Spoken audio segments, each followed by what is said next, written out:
Naranasan mo na bang mahilo pagkatapos mong tumayo ng mabilis? Lita ako!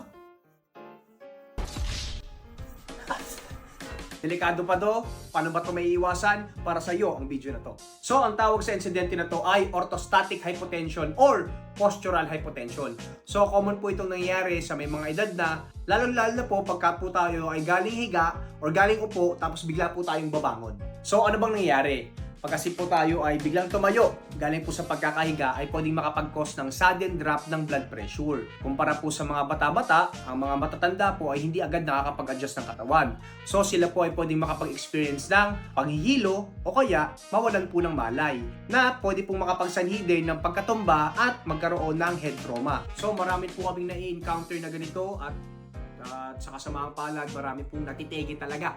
Okay? So, paano po ba ito maiiwasan? So, I always advise my patient to follow the 3 to 5 minutes rule.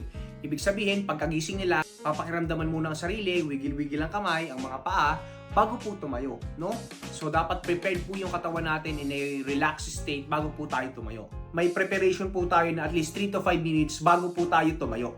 Pero ang bottom line is, wag po tayo biglang tatayo. Pero pag nakaramdam pa rin po kayo, despite po sa mga sinabi ko pong techniques, make sure po na meron po kayong hahawakan po, no, para ma-prevent po yung head trauma. Okay?